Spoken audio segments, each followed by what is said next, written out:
ბრალად შერაცხული აქვს მკვლელობის მცდელობა დამაზიანებელ გარემოებაში სამი პირის მიმართ. ასევე მკვლელობა დამამძიმებელ გარემოებაში, ცეცხლსასროლი იარაღის ტარება და პოლიცieris მიმართ სიცოცხლის მოსპობის მცდელობა. ჩემი გადმოსახედიდან ვერ ვიტყოდი, რომ მისთვის ბრალად შერაცხული ქმედებები სრულად გაცნობიერებული კონდეს მისი ფსიქიკური მდგომარეობის გამო.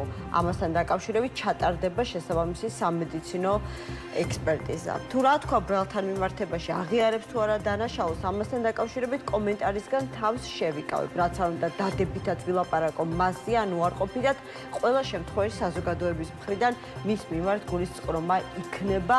დღეს განაცხადა ნიკა კაპანაძის ადვოკატმა, რომელმაც ნიკა კაპანაძის იმ ბრალდებულის ადვოკატმა, რომელმაც ორი ახალგაზრდა ორი ადამიანი დაჭრა და ერთი ახალგაზრდა ბიჭის 17 წლის ბიჭის სიცოცხლე შეიწირა.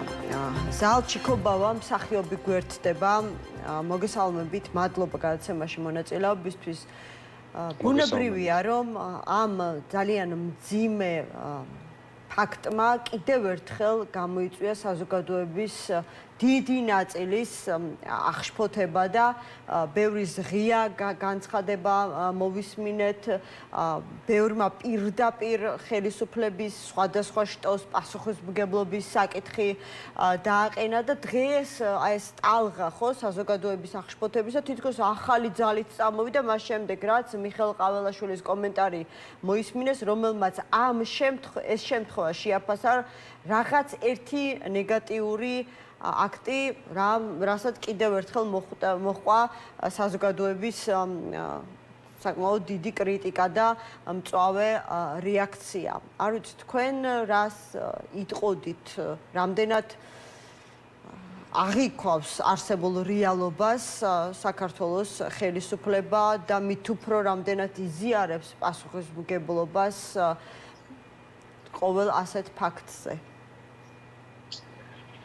ხო, რეალობას რო ვერ აღიქვავს, ამაზე ჩვენ დიდი ხანია ვსაუბრობთ და ჩვენი სწორედ პროტესტი და ჩვენი ნდომა სწორედ იმაშია, რომ ჩვენ გვინდა კანონიერ სამართლებრივ ქვეყანაში ვიცხოვროთ, ვიყოთ დაცულები, ჩვენი შვილები იყვნენ დაცულები, ყველა მშობელი ვართ და ძალიან რთულია მშობლის პოზიციიდან ამ თემაზე საუბარი, გამომდინარე იქიდან, რომ ფიქრები მაინც გრჩება იმისა, რომ დღეს სამწუხაროდ და საბედნიეროთაც ამავე დროს შენი შვილი არ არის, თუმცა არ ახარ დაცული იმისგან, რომ ხვალდაზე შესაძლებელია, იმიტომ რომ ეს არ არის ერთეული ფაქტი, ეს უკვე ძალიან ბევრი ფაქტია და ძალიან ბევრი დაგროვდა უკვე ესეთი მოვლენა, სადაც ბავშვები სიცოცხლე ეწირება, რასაც ბავშვები სიცოცხლე ეწირება. ეს არ ვიცი, ხო, ნუ კომენტარიც კი ზედმეტია იმაზე, რომ ერთი რაღაცა ფაქტი კი არა, ეს არის ძალიან დიდი ტრაგედია.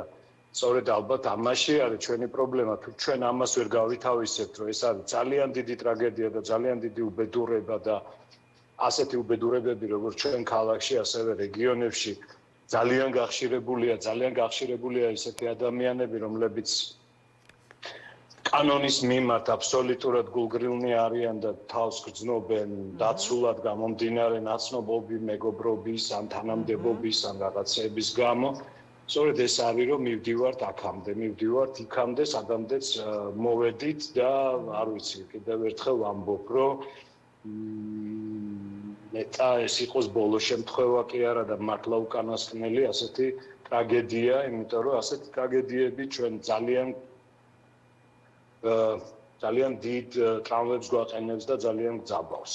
ბატონ ზალაი, ყოველ ასეთ აღშფოთებას, ტკივილს, გულისწყრომას საზოგადოების მხრიდან ხელისუფლება ხვდება პასუხით, რომ ასეთი ხელისუფლება, რომელიც ქმნის რაღაც გაუგონარ სამინისტროებს თუ რაღაც ორგანიზაციებს, რომლებმაც რა ვიცი, მიზნად აქვთ აღებული, რომ Facebook თუ ასე შემდეგ სოციალური ქსელები აკონტროლონ და ადამიანის ფრაზებში იბოდიალონ, ნუ რაზე უნდა ვილაპარაკოთ იმის მაგივრად, რომ დღეს პირიქით გაძლიერებული იყოს პოლიციის მიმართ, კანონის მიმართ, შინაგან საქმეთა სამინისტრო უფრო მეტად მუშაობდეს იმისთვის, რომ დაცულად ვიგრძნოთ ჩვენ ამ ქვეყანაში თავი. ამის მაგივრად ადამიანებს ზიან და რაზე უნდა ველაპარაკოთ გამომდინარე იქიდან, რომ უდანაშაულო ადამიანები ზიან ციხეში და მე ამ შემთხვევაში გულისხმობ სინდისის პატიმრებს, რომლებიც აი მართლა გაუგონარი ბრალდებებით დღეს ციხეში იმყოფებიან. დასაცინი და მათთვის აქილიკო გახდა ის ათასობით ადამიანი, რომელიც დღემდე ქუჩაშია და რომელიც აპროტესტებს. ზუსტად ამას აპროტესტებს, ზუსტად ეს არ გვინდა. ევროპული, რასაც ვითხოვთ, ევროპული ხო არ ნიშნავს იმას, რომ მე ან ფრანგი ან იტალიელი მინდა გავხდე. ევროპული ეს არის რაღაცა ღირებულება, რომელიც ითვალისწინებს, რომ კანონი იყოს უზენაესი, რომ იყოს სამართლიანი ქვეყანა, რომ იყოს დაცულები და მშვიდ წმარ გარემოში ვიმუშაოთ და ვაკეთოთ ჩვენი საქმე. მეტი ჩემი პირადად მეტი მოთხოვნა არასდროს არ ყოფილა და არც იმას არ გაცდენი. მე არ მინდა ეხლა კონკრეტული ადამიანებს, იმიტომ რომ აზრიც აღარ აქვს უკვე. აი ყველაზე ცუდი შეგრძნება იცით რა არის, რომ აი თითქოს ჩვენ საუბრობთ ადამიანები საკმაოდ ისეთი ადამიანები, ვისაც წესით უნდა ვენდობოდეთ, ვისაც ბაძავდეთ, ვისიც უნდა გვესმოდეს, ვისაც უნდა უსმენდეთ, ეს ადამიანები საერთოდ იგნორირებულები არიან და ეს არის ზუსტად ყველაზე დიდი ტრაგედია დღეს და ეს მივდივართ აი აქამდე, რომ შემდეგ ასეთი ტრაგედიები ხდება ჩვენს ქვეყანაში. ხო, თითქოს არათუ სხვადასხვა საზოგადოებაში რომ ვცხოვრობთ, ამას უკვე თვალი გავუსწორეთ. თითქოს რაღაცა სხვადასხვა სამყაროში აღმოჩნდით, იმიტომ რომ არსებობს ადამიანების ჯგუფი, არ ვიცი, კასტა შეიძლება ასე ვუწოდოთ, ვისაც ყველაფერი ნებადართულია. თავიდან იწყება რაღაცა შედარებით უწყინარი დაშვებებით, იგივე ბასლეინებზე, ეგრეთ წოდებული ნარუშილოვკებით გადაადგილება, რა ვიცი, ადმინისტრაციული დარღვევების პატიება, შემდეგ იარაღის ტარების უფლების მინიჭება და შემდეგ იზრდება აი უკვე ასეთ ზღვარგადასული უფლება გადადის დანაშაულში, რომელიც ასეთი მძიმე ტრაგიკული შემთხვევებით მთავრდება. არ ვიცი, მესმის რომ ვერ ვიღებთ სათანადო არათუ რეაქციას, ქმედებას, პასუხსაც კი ხელისუფლების მხრიდან, მაგრამ სადღაც ეს ხომ უნდა გაჩერდეს. მართლაც ხომ არ შეიძლება ტრაგედიიდან ტრაგედიამდე ვცხოვრობდეთ. უკვე დღის განმავლობაში რამდენიმე ასეთი შემთხვევა ხდება?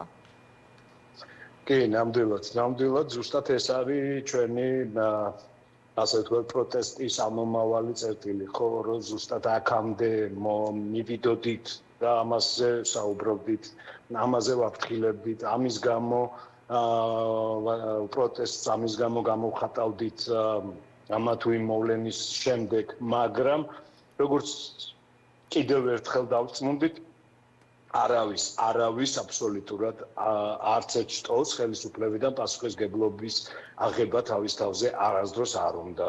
აი ზუსტად აი მოწყობის ქვეყანაში კი ყოველთვის ვიქნებით იმ საშიშროების წინაშე, რომ შეიძლება კიდევ უფრო დიდი უბედურება დაგვაწყდეს თავს. კი ბატონო. აუცილებლად მინდა გკითხოთ ოპოზიციის ინტეგრირებაზე. ეს შეკითხვა მანამდეც დამისვამს თქვენთან და მუდმივად არსებობს ამ ბოლო 2 წლის განმავლობაში სხვადასხვა მიზეზით. ახლა რა ვითარება არის, მოკლედ, შეძლო თუ არა ოპოზიციამ აი ამ პროტესტში სრულფასოვნად ინტეგრირება და საკუთარი ადგილის პოვნა, იმიტომ რომ პროტესტის გარეშეც საკუთარ პოლიტიკურ ფლანგზე ისედაც ბევრი პრობლემა აქვთ. ესმით თუ არა თქვენი და თქვენ თუ ხედავთ, რომ შესაძლებელია მათში ჰპოვოს გამოძახილი იმ მოთხოვნებმა, რაც 2 წლის განმავლობაში აქციის მონაწილეების მხრიდან ისმის? იცით რა არის, მე არ მინდა კონკრეტულად რა ვინმეზე ვისაუბრო, თუმცა ეს რაღაცნაირი მაინც კრებითი არის და კრებითად რომ შევხედოთ რაღაცნაირი ამბიციები, რომელიც ზოგადად ჭარბობს და ამბიცია, რომელიც ამბიცია უნდა კონდეს ადამიანს, მაგრამ აი ამბიციები, როდესაც ჭარბობს და ამბიციებით ჭამს და ამბიციებით ურთიერთობა ხდება ერთმანეთის მიმართ, მე არ მგონია რომ აი მან რაიმე შედეგი გამოიყოს. რაღაც მგონია რომ საერთოდ არავის აღარ ესმის უკვე ჩვენი აღარც იქით აღარც აქეთ და ადამიანები რომლებიც რეალობაში არიან და რეალობაში ვართ და ცხოვრობთ და ყოველდღიურობაში ვეხებით იმ პრობლემებს, რაც წესით არ უნდა იყოს და წესით არ უნდა გქონდეს, გამომდინარე იქიდან, რომ ძალიან დიდი დრო განვლეთ, ძალიან ბევრი გადავიტანეთ ჩვენ თავზე, ძალიან ბევრი ვეცადეთ, ძალიან ბევრი ვიშრომეთ იმისათვის, რომ დღევანდელი დღე უკეთესი ყოფილიყო ვიდრე გუშინდელი, თუმცა მე ვერ ვიტყვი დღევანდელი დღე უკეთესია ვიდრე გუშინდელი. აქედან გამომდინარე, პასუხისმგებელი ალბათ ყველა. ყველა თითოეული მათგანი პოზიციების და კი ბატონო, და ბოლოს ძალიან მოკლედ გკითხავთ, ეხლა თითქოს გაჩნდა მოლოდინი, რომ რაღაცა კიდევ ერთ გაერთიანების თუ კონსოლიდაციის, ეს არ არის საარჩევნო გაერთიანება, წინასწარ რო გვაფრთხილებენ ხოლმე, აი ამ ეტაპზე შედის ოპოზიცია. საუბარია გაერთიანებაზე თავისუფალი არჩევნების გარშემო. ფიქრობთ, რომ ამას მაინც შეიძლება კონდეს პერსპექტივა, რომ საზოგადოება და ოპოზიცია გაერთიანდეს იმისათვის, რომ ქართულ ოცნებას რაღაცა თავისუფალი არჩევნები გამოჩეს? ყველა გაერთიანება აღმოჩნდა რაღაცა სპონტანური თუ მომენტალური, შემდეგ მალევე უცებ ყვევაში გადადის ეს ყველაფერი და აი ეს არის ჩემთვის გაუგებარი და მოუხსნელი და არანაირი მოლოდინი სამწუხაროდ არ მაქვს ჯერჯერობით ყოველ შემთხვევაში მე რეალურ რაღაცა გაერთიანებას და რეალურ ნაბიჯს ვერ ვხედავ, არ ვიცი. მადლობა ძალიან. კი ბატონო. არა ვარ ამდენად ჩახედული, თუმცა კიდევ ერთხელ ვამბობ რა, მე არ ვსაუბრობ არც პოლიტიკური ფრაზებით, მე ვსაუბრობ ჩვეულებრივი ადამიანური მომენტებიდან გამომდინარე. ჩვენ რაღაცა უნდა ვიგრძნოთ და დავინახოთ ქმედებაში, დავინახოთ ნაბიჯებში, დავინახოთ საქმეში. ორივე მხრიდან, რასაც ქვია ოპოზიცია თუ ხელისუფლება, შესაბამისად პროტესტის გაძლიერების მასშტაბის ზრდის მოლოდინიც არ გააქვთ? იცი რა პროტესტი არის და პროტესტი ძალიან ძაფრი არის საზოგადოებაში და არის ძალიან დიდი ნაწილი საზოგადოების, რომელიც მართლა ღელავს და მართლა განიცდის, ხო? თუმცა მე მგონია რომ რაღაც მომენტი ალბათ ყოველთვის დადგება ისეთი, როდესაც ეს კიდევ უფრო დიდი და ძლიერი გახდება.